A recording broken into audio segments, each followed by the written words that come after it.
సంక్షేమం అభివృద్ధి రెండింటికి సమాన ప్రాధాన్యం ఇస్తామని ముఖ్యమంత్రి రేవంత్ రెడ్డి తెలిపారు.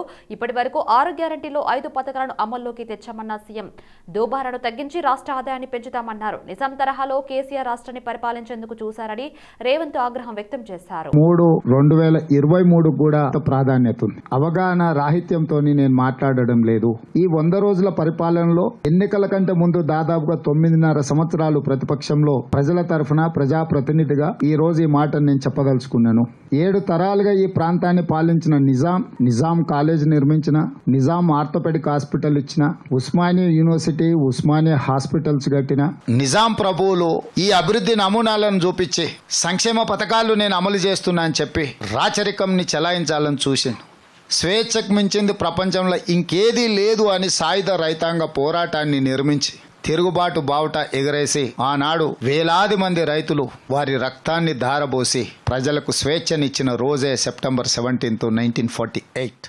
జూన్ 2, 2014 నాడు వందలాది మంది విద్యార్థుల ఆత్మ బలిదానాల పునాదుల మీద ఏర్పడ్డ తెలంగాణ రాష్ట్రం ఎన్నికైన కల్వకుంట్ల చంద్రశేఖరరావు నేను కాళేశ్వరం కట్టిన, నేను కళ్యాణ లక్ష్మి ఇచ్చిన, నేను షాదీ ముబారక్ ఇచ్చిన, మీకు నేను సచివాలయం కట్టిన, నాకు నేను ప్రగతి భవన్ నిర్మించుకున్న, మళ్ళీ రాచరిక పోకడలతో వారసత్వంగానే ఆధిపత్యం చెలాయించాలి. ఆనాడు కాసిం రిజ్వీతోని నిజాం ఎట్లయితే తన యొక్క ఆధిపత్యాన్ని ప్రశ్నిస్తే వాళ్ళ మీద సామూహిక దాడులు చేయించి చంద్రశేఖరరావు కూడా మళ్ళీ మీరు వెట్టి చాకిరి కట్టు బానిసత్వానికి లోబడి ఉండాల్సిందే అని చెప్పి చంద్రశేఖరరావు గారు చెప్పిండు. ఆర్ఎస్ ప్రవీణ్ కుమార్ బీఆర్ఎస్ లో చేరనున్నారనే వార్తలపై సీఎం రేవంత్ రెడ్డి స్పందించారు. ప్రవీణ్ కుమార్ బీఆర్ఎస్ లో చేరతారని తాను అనుకోవడం లేదన్నారు. ప్రవీణ్ కుమార్ పట్ల తనకు గౌరవం ఉందన్న సీఎం ఆయన సర్వీస్ లో ఉంటే డీజీపీ అయ్యేవారని చెప్పారు. మొన్న కూడా తాను ఆయనకు టీఎస్పీఎస్సీ చైర్మన్ ఆఫర్ ఇచ్చానని, కానీ ఆయన దానిని తిరస్కరించారన్నారు. సమాజానికి ఇంకా ఏదో చేయాలన్న తపనతో ప్రవీణ్ కుమార్ ఉన్నారని చెప్పారు సీఎం రేవంత్. ఇప్పుడు కేసీఆర్ తో చేరితే దానిపై ఆయనే ప్రజలకు సమాధానం చెప్పాలన్నారు. బీఎస్పీ రాష్ట్ర అధ్యక్ష పదవికి ఆర్ఎస్ ప్రవీణ్ కుమార్ మార్చి 16వ తేదీన రాజీనామా చేశారు. బీఎస్పీ రాజీనామా చేయడానికి ముందే కేసీఆర్ కు ఆర్ఎస్పీ సమాచారం ఇచ్చారు. నందినగర్లోని కేసీఆర్ ఇంటికి వెళ్లి ఆయనతో సమావేశమయ్యారు. కేసీఆర్ బీఆర్ఎస్ నేతలతో సుదీర్ఘంగా చర్చలు జరిపారు. కార్యకర్తలు, అభిమానులతో చర్చించి తన రాజకీయ భవిష్యత్తుపై నిర్ణయం తీసుకుంటానని ఆర్ఎస్పీ తెలిపారు. అయితే భవిష్యత్తులో కేసీఆర్ బీఆర్ఎస్ తో కలిసి పనిచేస్తానని కూడా చెప్పారు. కొన్ని కేసీఆర్ అందుకే మీకు పాతకాలంలో రాక్షసుడు ఉంటాడు, ఎదురుగా యుద్ధం చేయడానికి పోతే సగం బలం గుంజుకుంటాడని, అట్లా మిత్రుడు అట్లా ఉన్నట్టున్నాడు. నాకు తెలిసి ఆయనతో చేరతాడని నేను అనుకోను. ప్రవీణ్ పట్ల నాకు ఇప్పటికీ గౌరవం ఉంది. ప్రజల కోసం తన ఇంపార్టెంట్ పోస్ట్ అంటే తన డీజీపీ అయ్యి ఉండేవాడు సర్వీస్లో ఉంటే. అలా కూడా నేను పబ్లిక్ సర్వీస్ కమిషన్ చైర్మన్గా వారికి ఆఫర్ ఇచ్చిన. ఎందుకంటే 2 లక్షల మంది నిరుద్యోగ యువకులకు ఒక మంచి రిక్రూట్మెంట్ బోర్డు ఉండాలని తెలంగాణ పబ్లిక్ సర్వీస్ కమిషన్ చైర్మన్గా వారిని 15 days అసలు డిలే అవ్వడానికి నేను ప్రవీణ్ గారిని రిక్వెస్ట్ చేసిన. వారు ఉంటే మంచిగా ఉంటుంది, బాగుంటుందని. వారు అది కూడా తిరస్కరించారు. లేదు, నాకు ఇంకా పెద్ద బాధ్యత ఉన్నది, సమాజంలో నేను చేయాల్సిన పని ఉంది అని వారు. సో మరి ఈరోజు ఒకవేళ వారు కేసీఆర్తో చేరుతున్నారంటే ఇంకా వారే తెలంగాణ సమాజానికి జవాబు చెప్పాలి. ఇంకా నేను కామెంట్ చేయడానికి కూడా ఏం లేదు. రాష్ట్రంలోని దివ్యాంగుల సంక్షేమానికి ప్రభుత్వం 75 కోట్లు కేటాయించిందని మంత్రి సీతక్క తెలిపారు. దివ్యాంగుల సంక్షేమానికి కాంగ్రెస్ ప్రభుత్వం అన్ని విధాలుగా తోడుంటుందని పేర్కొన్నారు. ములుగు జిల్లాలోని వివిధ గ్రామాల్లో పలు అభివృద్ధి కార్యక్రమాలకు శంకుస్థాపనలు చేసిన సీతక్క తన స్వగ్రామమైన జగన్నపేటలో 10 లక్షల నిధులతో పుట్ట మల్లన్న ఆలయ ప్రహారీ గోడ, సీసీ రోడ్డు నిర్మాణాలతో పాటు 10 లక్షల నిధులతో ప్రాథమిక పాఠశాల ప్రహారీ గోడ నిర్మాణానికి భూమి పూజ చేశారు. అనంతరం వెంకటాపూర్ మండలం బోదరవాగుపై 1,15 లక్షలతో హైలెవెల్ వంతెన నిర్మాణానికి మంత్రి శంకుస్థాపన చేశారు. జిల్లాలోని ఓ ఫంక్షన్ హాల్లో చేతన ఫౌండేషన్ ఏర్పాటు చేసిన కార్యక్రమంలో పాల్గొన్న సీతక్క దివ్యాంగుల కృత్రిమ కారును అందజేశారు. ఇప్పుడు మన శాఖలో సీఎం రేవంత్ రెడ్డి గారి ఆధ్వర్యంలో 75 కోట్ల రూపాయలను వికలాంగుల సంక్షేమానికి, వికలాంగులకు సంబంధించినటువంటి ఏదైనా ఇట్లాంటి వస్తువులు ఇవ్వడానికి కానీ, లేదంటే షాప్స్ పెట్టుకోవడానికి కానీ, ట్రై సైకిల్స్ కానీ ఇవ్వడం కోసం ఈసారి బడ్జెట్ లో 75 కోట్ల రూపాయలను కూడా పెట్టడం జరిగింది. అదే కాకుండా వికలాంగుల చదువుల విషయంలో మరి 5% రిజర్వేషన్స్, ఉద్యోగాల విషయంలో కానీ, ఇప్పుడు ఇళ్ల స్కీమ్ కానీ ఏ స్కీమ్ అయినా కూడా వికలాంగులుగా ఉంటే వారికి 5% అదనంగా మరి రిజర్వేషన్ పరంగా కూడా ఎక్కువ కేటాయించడం జరుగుతుంది మన శాఖ ద్వారా.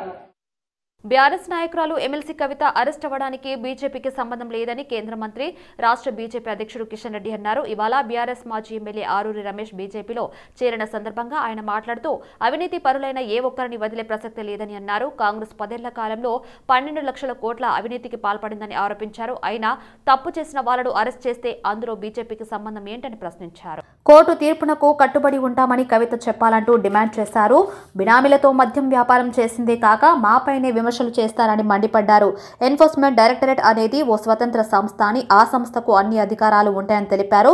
ఎన్నికల సందర్భంగా కాంగ్రెస్ ఇచ్చిన హామీల కేవలం ఫ్లెక్సీల వరకే అమలు అవుతున్నాయని ఎద్దేవా చేశారు. రానున్న లోక్సభ ఎన్నికల్లో ఖచ్చితంగా అసదుద్దీన్ను ఓడించి తీరుతామని అన్నారు.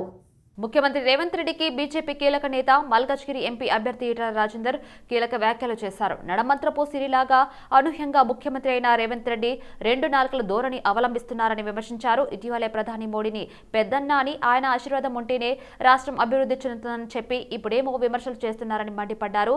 కేసీఆర్, రేవంత్ రెడ్డి ఇద్దరు ఒక్కటే అని అన్నారు. మొదట కేసీఆర్ కూడా ఇలాగే వ్యవహరించాడని గుర్తు చేశారు. రేవంత్ రెడ్డి ఒళ్ళు దగ్గర పెట్టుకుని మాట్లాడాలని, అధికారం ఉందని ఏది పడితే అది మాట్లాడితే ప్రజలు తగిన బుద్ధి చెబుతారని అన్నారు. బీఆర్ఎస్ హయాంలో ఫోన్ టాపింగ్ చేస్తున్నారు విమర్శలు చేసి ఇప్పుడు మీరు కూడా ట్యాపింగ్ కు పాల్పడుతున్నట్లు తెలుస్తుందని అనుమానం వ్యక్తం చేశారు. పిల్లి కళ్ళు మూసుకొని పాలు తాగినట్టు రేవంత్ రెడ్డి వ్యవహారం ఉందని ఎద్దేవా చేశారు.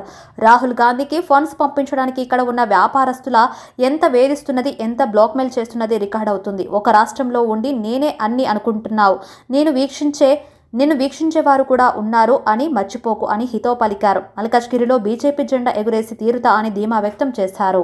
కాంగ్రెస్ బీజేపీ పార్టీలు ఒక్కటైనా బీఆర్ఎస్ పార్టీని బలహీనపరచాలని కుట్రలు చేస్తున్నారని బీఆర్ఎస్ నేత రావుల శ్రీధర్ రెడ్డి అన్నారు. బీఆర్ఎస్ ప్రభుత్వంలో అభివృద్ధి జరగకపోతే మా ఎంపీలను బీజేపీలోకి ఎలా చేర్చుకున్నారని నిలదీశారు. బలహీనపరచాలనేటువంటి ఒక ప్రయత్నం చేస్తా ఉన్నారు. ఆ ప్రయత్నంలో భాగంగా ఈ 2 పార్టీల నాయకులు మాట్లాడుతున్నటువంటి మాటలు చూస్తే నిజంగా దయ్యాలు వేదాలు వల్లిస్తే ఎట్లా ఉంటుందో దానికి నిజంగా ఎగ్జాంపుల్ లా కనబడతా ఉన్నారు. ఒకవేళ మా పార్టీలో ఉన్న వాళ్ళందరూ దొంగలై ఉంటే మరి ఆ దొంగల ఇంటి ముందు రోజు పోయి నైట్ వాచ్మన్ ఉద్యోగం ఎందుకు చేస్తా ఉన్నావు? తెల్లారుజామున వాళ్ళు లేవక ముందే వాళ్ళ ఇంటికి పోయి బీజేపీలో పనిచేసిన నాయకుల గొంతు నొక్కి వాళ్ళ జీవితాలను కాలరాసి వాళ్ళ శ్రమను అమ్ముకొని నేను మీకు పార్టీ టికెట్లు ఇస్తాను, ఎంపీ టికెట్లు ఇస్తానని ఎందుకు బీఆర్ఎస్ పార్టీ నాయకుల ఇంటి ముందు నైట్ వాచ్మన్ ఉద్యోగం చేసి పొద్దున్నే వాళ్ళ ఇళ్ళకి పోతున్నావు? బీఆర్ఎస్ పార్టీ తరపు నుంచి వచ్చిన వాళ్ళకే టికెట్లు ఇచ్చినావు కదా, మరి వాళ్ళు దొంగలని ప్రజల ముందు డిక్లేర్ చేస్తున్నావా? నీతి మాలిన మాటలు, సిగ్గుమాలిన రాజకీయాలకు కేర్ ఆఫ్ గా భారతీయ జనతా పార్టీ తయారు చేస్తున్నావు కదా. గిరిజనుల యొక్క భూములు గుంజుకున్నాడని ఇవాళ కార్యకర్తలను ఆ రోజున పంపిస్తే వాళ్ళందరినీ ఆ రోజు కొట్లాటలైతే వాళ్ళందరూ జైల్లోకి పోయినారు. నోరుంది కదా అని ఇష్టం వచ్చినట్టు మాట్లాడితే, ఎవరు మాట్లాడరనుకుంటే అధికారంలో ఉన్నాం కాబట్టి ఏమైనా నడుస్తుంది, కేంద్రంలో ఉంది అనుకుంటే చిల్లదనే విషయాన్ని గమనించాల. మీకు అసలు బీఆర్ఎస్ పార్టీ మీద మాట్లాడే నైతికత అరగా ఉందని అడుగుతా ఉన్నాను. నీ పార్లమెంట్ సెగ్మెంట్ లో ఒక్క బీజేపీ అభ్యర్థి గెలవడు. ఏ ముఖం పెట్టుకొని వాళ్ళ ఏం పనిచేసినావని సికింద్రాబాద్ పార్లమెంట్ కు మళ్ళీ పోటీ చేసి గెలుస్తున్నట్టున్నావు. అసెంబ్లీ ఎన్నికలలో ఎవరు గెలవకున్నా పర్వాలేదు, నేను మాత్రం గెలవాలనే స్వార్థపూర్తి రాజకీయం చేసే నీవు బీఆర్ఎస్ పార్టీని దొంగల పార్టీ అంటే ప్రజలు నవ్వుతారు. నీ పార్టీ కార్యకర్తలు కూడా మీ యొక్క ఈ శ్రమ నమ్ముకునే అవినీతి రాజకీయం పట్ల అసహించుకుంటారనే విషయాన్ని మీరు గమనించాలని చెప్పేసి కూడా నేను మీ కిషన్ రెడ్డి గారికి బీజేపీ నాయకులకు నేను చెప్తా ఉన్నాను. వర్ధన్నపేట మాజీ ఎమ్మెల్యే ఆరూరి రమేష్ బీజేపీలో చేరారు. 2024 మార్చి 17వ తేదీ నాంపల్లిలోని బీజేపీ కార్యాలయంలో స్టేట్ చీఫ్ కిషన్ రెడ్డి సమక్షంలో ఆయన కాషాయం పార్టీ కండువా కప్పుకున్నారు. కమలం పార్టీ నుంచి వరంగల్ ఎంపీ సీటు ఆశిస్తున్న రమేష్ నిన్న బీఆర్ఎస్ పార్టీకి రాజీనామా చేశారు. వర్ధన్నపేట మాజీ ఎమ్మెల్యే ఆరూరి రమేష్ బీజేపీలో చేరారు. 2024 మార్చి 17వ తేదీ నాంపల్లిలోని బీజేపీ కార్యాలయంలో స్టేట్ చీఫ్ కిషన్ రెడ్డి సమక్షంలో ఆయన కాషాయం పార్టీ కండువా కప్పుకున్నారు. కమలం పార్టీ నుంచి వరంగల్ ఎంపీ సీటు ఆశిస్తున్న రమేష్ నిన్న బీఆర్ఎస్ పార్టీకి రాజీనామా చేశారు. పార్టీ ప్రాథమిక సభ్యత్వానికి జిల్లా అధ్యక్ష పదవికి రాజీనామా చేస్తున్నట్టు లేఖలో పేర్కొన్నారు. ఇదివరకే ఆరూరి బీజేపీలో చేరాల్సి ఉండగా బీఆర్ఎస్ నేతలు బుజ్జగించే ప్రయత్నం చేశారు. కేసీఆర్ ఇంట్లో జరిగిన వరంగల్ లోక్సభ సన్నాహక సమావేశంలోనూ పాల్గొన్నారు. ఈ సమావేశంలో పార్టీ నుంచి ఎంపీగా పోటీ చేయాలని గెలిపించుకుంటామని కేసీఆర్ కోరగా ఆరూరి తిరస్కరించారు. మళ్లీ బీజేపీ నేతలకు టచ్ లోకి వెళ్లారు. ప్రధాని మోదీ పర్యటన కారణంగా నేతలు బిజీగా ఉండటంతో ఆయన చేరిక ఆలస్యమైంది. ఈ కార్యక్రమంలో నిన్న బీఆర్ఎస్ కు రాజీనామా చేసిన ఆరూరి రమేష్ ఇవాళ బీజేపీలో చేరారు. ఎమ్మెల్సీ కవిత అరెస్టుతో కాంగ్రెస్ కు భయం పుట్టుకుందని బీజేపీ నేత సుభాష్ అన్నారు. ఇంతకాలం కవిత అరెస్టు చేయడం లేదని, టీఆర్ఎస్ బీజేపీ ఒకటే అనే ప్రచారం చేసిన కాంగ్రెస్ నేతలు ఈ ఘటనతో ఉలిక్కి పడుతున్నారని తెలిపారు. పార్టీకి దర్యాప్తు సంస్థలకు అరెస్టుతో సంబంధం ఉండదన్నారు. దర్యాప్తు సంస్థలు స్వతంత్రంగా పనిచేస్తున్నాయని చెప్పారు. చట్టం తన పని తాను చేసుకుపోతుంటే చట్టం దాంట్లో ఈడీ ఏదైతే ఉందో ఈడీలో చాలా క్లియర్గా కవిత పేరు వచ్చిన తర్వాత సమగ్ర విచారణ జరిపిన తర్వాత అరెస్ట్ చేస్తే కాంగ్రెస్ పార్టీ నాయకుడు ముఖ్యమంత్రి రేవంత్ రెడ్డి గారు ఇది ఒక డ్రామా అంటున్నాం. మరి డ్రామా ఆడేది ఎవరు అంటే మొన్నటిదాకా రేవంత్ రెడ్డి గారు ఏమనేది భారతీయ జనతా పార్టీ బీఆర్ఎస్ ఒకటే, కవితను అసలు అరెస్టే చేయరు అసలు మీరు, ఇదంతా ఊరికే ఏంటంటే నాటకం, వీళ్ళిద్దరూ తోడుదంగలు చేతిలో ఉన్నారు, వీళ్ళిద్దరు మాట్లాడుకుంటున్నారు, వీళ్ళిద్దరు చేయగలుగుతున్నారు, కాంగ్రెస్ పార్టీని అధికారంలో రానియకుండా చూస్తున్నారని చెప్తారు. మరి ఇవాళ ఏంటంటే సమాధానం ఏం చెప్తారు? అరెస్ట్ చేస్తే ఒక బాధ, అరెస్ట్ చేయకుండా ఒక బాధ. సో ఇటువంటి చిల్లర రాజకీయాలు చేసుడు మరి కేవలం రేవంత్ రెడ్డి గారికే వస్తుంది తప్పితే ఇంకెవరికి రాదు. ప్రభుత్వం, పార్టీ, తర్వాత ఇన్వెస్టిగేషన్స్ ఏజెన్సీస్ మూడు కంప్లీట్గా డిఫరెంట్, వాటికి ఎటువంటి సంబంధం లేదు. ఎవరి పని వాళ్ళు చేస్తున్నారు. ప్రభుత్వం పని ప్రభుత్వం చేస్తుంది, పార్టీ పని పార్టీ చేస్తుంది, మరి ఇన్వెస్టిగేషన్స్ ఏజెన్సీ పని ఇన్వెస్టిగేషన్స్ ఏజెన్సీ చేస్తుంది. ఎవరి పని వాళ్ళు చేస్తున్నారు సమగ్రంగా. కానీ కాంగ్రెస్ పార్టీకి వాళ్ళ ఒక భయం బుగులు పుట్టుకొచ్చిన్నారు. ఇలా అరెస్ట్ చేస్తూ పోతుంటే రేపు మా మీద ఏమైనా వస్తుందా, మా మీద ఏంటంటే ఏదో మరి మేము కూడా ఏంటంటే భాగస్వామ్యమా అనే దాని మీద కూడా రావడం జరుగుతుంది. హైదరాబాద్ ఎల్బీనగర్ నియోజకవర్గం హస్తినాపురం డివిజన్ శ్రీ రమణ కాలనీలో ఎలాంటి అనుమతులు తీసుకోకుండా అక్రమంగా వాటర్ ప్లాంట్ను ఓ నిర్వాహకుడు ఏర్పాటు చేశారు. 4 సంవత్సరాలుగా నీటితో వ్యాపారం చేస్తూ కాలనీలో భూగర్భ జలాలు ఇంకిపోయేలా వేలాది లీటర్లు నిత్యం తరలిస్తున్నారని కాలనీ ప్రెసిడెంట్ బాలాజీరావు, కార్యదర్శి ప్రశాంత్ ఆరోపించారు. ఈ విషయంపై సంబంధిత అధికారులు కలెక్టర్కు సైతం ఫిర్యాదు చేశామన్నారు. పలుమార్లు నిర్వాహకుడికి సైతం విజ్ఞప్తి చేసినా తీసేస్తా అంటూ కాలం వెలతీశాడని స్థానికులు మండిపడ్డారు. వేసవి కాలం రావడంతో తమ ఇండ్ల బోర్లలో నీరు రావడం లేదని ఆవేదన వ్యక్తం చేశారు. దీంతో కాలనీ వాసులందరూ వాటర్ ప్లాంట్ తీసేయాలని ధర్నా నిర్వహించారు. దీంతో ఏప్రిల్ 5న వాటర్ ప్లాంట్ శాశ్వతంగా తీసివేస్తానని కాలనీ వాసులకు నిర్వాహకుడు తెలిపారని అన్నారు. అయితే మా కాలనీ పక్క కాలనీలు అంటే బార్డర్లో వాటర్ ప్లాంట్ వేయడం జరిగింది. 4 సంవత్సరాలు అయింది. 4 సంవత్సరాల నుండి మేము ఆయనకు చెప్తూనే ఉన్నాం, తీసేయమని చెప్తూనే ఉన్నాము. అయినా కానీ 6 నెలలకు ఒకసారి 6 నెలలు తీసేస్తామని చెప్పడం జరిగింది. ప్రతి 6 నెలలకు వచ్చాడితే మళ్ళీ 6 నెలలు అని అట్లా 6 నెలలు అనుకుంటూ 4 సంవత్సరాలు గడిచిపోయింది. మేము ఓపిక పట్టలేకపోతున్నాము. కాలనీలో మొత్తం నీళ్ళని అడగండిపోయినాయి. అయితే ఈ విషయంలో మేము కలెక్టర్ గారికి కంప్లైంట్ ఇచ్చాము, ఎంఆర్ఓ సార్కి ఒక 2 సార్లు ఇచ్చాము. భూగర్భం జరిగింది. వాళ్ళు కూడా వచ్చి చూసి వాళ్ళకి వార్నింగ్ ఇచ్చిండ్రు. ఒక 2 రోజులు ఆఫ్ చేసి కూడా పోయిండ్రు. కానీ మళ్ళీ తర్వాత వెంబడే 2 రోజుల తర్వాత మళ్ళీ ఓపెన్ చేయడం జరిగింది. ఆ విధంగా కొనసాగుతుంది. అధికారులు కూడా ఇప్పటికీ ఇస్తూనే ఉన్నాము. వాళ్ళు కూడా మొన్న వచ్చి చెప్పిపోయిండ్రు ఆఫ్ చేయాలి, లేకపోతే మేము క్లోజ్ చేస్తామని చెప్పిపోయిండ్రు. మరి వాళ్ళు చెప్పిండ్రు, మేము కూడా అడుగుతున్నాం. మాకు కూడా సమస్య వచ్చింది. ఇక్కడ కాలనీలో నీళ్లు అన్నీ అడగండిపోయినాయి. అందుకొరకు అక్కడ అధికారుల ద్వారా ఇక్కడ మా ద్వారా కూడా మేము ప్రయత్నం చేస్తున్నాము. ఆయన ఒక మాట ఇచ్చిండు. చివరి రోజు మేము అడగడం వల్ల ఆయన ఏం చెప్పిందంటే 5 ఏప్రిల్ నాడు మేము బంద్ చేస్తాం, అప్పటి వరకు దాని తర్వాత మాత్రం ఉంటే మీరు అడగండి, మీరు వచ్చి తాళం వేసుకొని పోండి అని చెప్పడం జరిగింది. మీడియా ఎక్స్చేంజ్ లో భాగంగా ఈ నెల 17 నుండి 20వ తేదీ వరకు 12 యూరోప్ దేశాలకు చెందిన 22 మంది మీడియా ప్రతినిధులు తెలంగాణలో పర్యటించుటకు హైదరాబాద్ చేరుకున్నారు. రాజీవ్ గాంధీ అంతర్జాతీయ విమానాశ్రయంలో యూరోపియన్ మీడియా బృందానికి రాష్ట్ర సమాచార పౌర సంబంధాల శాఖ స్పెషల్ కమిషనర్ ఎం హనుమంతరావు ఆదేశించారు. ఈ మేరకు రాష్ట్ర media academy secretary Nagulapalli Venkateswararao స్వాగతం పలికారు. ఈ మీడియా బృందం వెంట న్యూఢిల్లీ నుండి విదేశీ వ్యవహారాల మంత్రిత్వ శాఖ అధికారి చంద్రేష్ సింగ్ వచ్చారు. యూరోప్లోని అల్బేనియా, క్రొయేషియా, సైప్రస్, చెక్ Republic, Estonia, Finland, Latvia, Lithuania, Poland, Romania, Serbia, Slovakia దేశాలలోని పలు ప్రింట్, ఎలక్ట్రానిక్ మీడియాకు చెందిన 22 మంది ప్రతినిధులు ఈ బృందంలో ఉన్నారు. అందరూ తెలంగాణ పర్యటనలో భాగంగా ఆదివారం గోల్కొండ కోట, శిల్పారామంలను సందర్శించారు. రేపు Bharat biotech, T hub, T works, Skyroot aerospace కంపెనీలను 19న ఐఎస్పీ, రామోజీ ఫిల్మ్ సిటీలను సందర్శిస్తారు. ఆయా సంస్థల గురించి తెలుసుకుంటారు. చీర కట్టడం సంప్రదాయంతో పాటు స్త్రీలకు గుర్తింపును తీసుకువస్తుందని నారా బ్రాహ్మణి అన్నారు. పీపుల్స్ ప్లాజాలో సారీ రన్ కార్యక్రమం నిర్వహించారు. ఈ కార్యక్రమాన్ని Heritage Foods executive director Nara Brahmani జెండా ఊపి ప్రారంభించారు. సుమారు 3000 మంది మహిళలు ఈ కార్యక్రమంలో ఉత్సాహంగా పాల్గొన్నారు. స్త్రీలకు చీర సాధికారతకు ప్రతీకగా నిలుస్తుందని తెలిపారు. చీరలు మహిళలకు హుందాతనం, గౌరవాన్ని ఇస్తారని తనైరా సీఈఓ అంబుజ్ నారాయణ్ తెలిపారు. ఈ కార్యక్రమంలో జేజే యాక్టివ్ కోచ్ ప్రమోద్ తదితరులు పాల్గొన్నారు. ఈ సందర్భంగా కార్యక్రమంలో పాల్గొన్న మహిళలు బ్రాహ్మణితో సెల్ఫీలు తీసుకుంటూ సందడి చేశారు.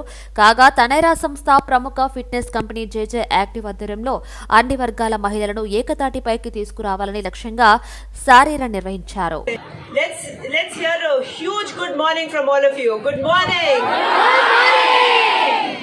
I must admit it was no easy task to wake up early in the morning on a Sunday, on a warm Sunday, drape myself in a sari and make it to the event, but I'm so happy I made it, and I'm so proud of all of you who were able to turn up for a cause. Really happy to see that. In it, I said that I always kept my health, my well-being before that of my family members or my loved ones. And I think it's really so important a topic to talk about today, because ultimately I believe that a healthy woman means a healthy society, means a healthy community, and believe me, we have tremendous power in having a positive impact on those around us if we take care of ourselves. So, I'm really happy that all of you are joining this very important cause. And talking about health, obviously, an important part of health is fitness, and that's why we're all here. And fitness means consistent fitness, and I think all of you are so progressive to be participating in the event today. It could be in the form of the age-old practice of our very own yoga. It could be in the practice of walks. It could be through runs like we're all doing today as a sisterhood together. Telangana రాష్ట్రంలో Congress party అధికారంలోకి వచ్చిన 100 రోజుల్లోనే వివిధ BC కులాలకు సంబంధించిన కార్పొరేషన్లు ఏర్పాటు చేయడం చాలా అభినందనీయమని గంగపుత్ర సంఘం నాయకుడు అన్నారు. ఈ సందర్భంగా తెలంగాణ గంగపుత్ర సంఘం నాయకులు గిరిబాబు ఆధ్వర్యంలో ముఖ్యమంత్రి రేవంత్ రెడ్డి బీసీ మంత్రి పొన్నం ప్రభాకర్ చిత్రపటానికి పాలాభిషేకం చేశారు. అందులో భాగంగా ముదిరాజులకు గంగపుత్రులకు కలిసి ఉండే కార్పొరేషన్ను ప్రత్యేకంగా గంగపుత్రులు ఒక కార్పొరేషన్ ఏర్పాటు చేయడం పట్ల ముఖ్యమంత్రి రేవంత్ రెడ్డికి గంగపుత్ర సంఘం నాయకుడు తవిడబోయిన గిరిబాబు ప్రత్యేక కృతజ్ఞతలు తెలిపారు. గంగపుత్రుల అభివృద్ధికి ఇటు రాజకీయంగా అటు సామాజికంగా గంగపుత్రుల అభివృద్ధి చెందాలని వారి హక్కుల కాపాడడం కోసం ప్రత్యేక కార్పొరేషన్ ఏర్పాటు చేసినందుకు సంతోషంగా ఉందన్నారు. మేడిపల్లిలోని శాంతివనం పార్క్లో వాకర్స్ ను కలిశారు. మల్కజ్గిరి బీజేపీ పార్లమెంట్ అభ్యర్థి ఈటెల రాజేందర్ ప్రపంచంలోనే భారతదేశానికి ఒక గుర్తింపు తీసుకొచ్చిన నాయకుడు నరేంద్ర మోదీ అని ఈటెల అన్నారు. వారు రోడ్ షోలో పాల్గొని మోడీ గారిని అభినందిస్తున్న తీరు కానీ, వారికి ఆహ్వానం పలుకుతున్నటువంటి పద్ధతి కానీ, కేరింతలతో ఇవాళ జై మోడీ మోడీ నినాదాలతో వారిని సాదరంగా ఆహ్వానించింది మోడీ గారు పులకించిపోయింది. నిన్న నాగర్ కర్నూలులో మీటింగ్ జరిగితే నేను ఎన్నడూ చూడలేదు ఇంత గొప్పగా ప్రజలు ఆదరిస్తారని. 10 సంవత్సరాల కాలంలో ప్రజల హృదయాల్లో ఇంత చోటు దక్కిందని చెప్పి మొట్టమొదటిసారిగా నేను చూస్తూ ఉన్నా. ఈ ప్రేమని వాళ్ళు చూపిన ఆదరణ నేను ఎన్నటికీ మర్చిపోలేనని చెప్పి వాళ్ళు చెప్పారు. ఇవాళ దేశంలో ఉన్నటువంటి అనేక ఛానళ్ళు కూడా ఇవాళ ఇక్కడ జరిగిన ర్యాలీ దక్షిణ భారతదేశంలో మోడీ గారికి ఎంత పాపులారిటీ ఉందో, మోడీ గారి పట్ల ఎంత పాజిటివ్ దృక్పథం ఉందో నిరసనమని చెప్పి ఇలా వాళ్ళు కూడా చెప్తాను.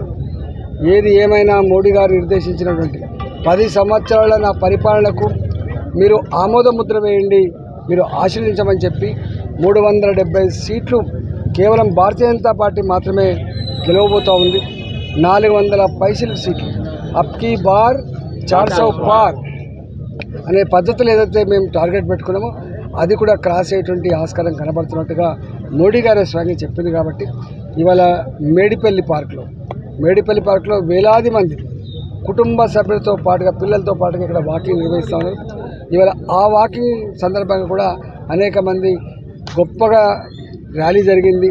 మేమందరం ఈ దఫా నరేంద్ర మోడీ గారికే ఓటేస్తాం, మిమ్మల్నే గెలిపించుకున్నటువంటి మాట అయితే ఉందో అది దర్పణం పడుతూ ఉంది.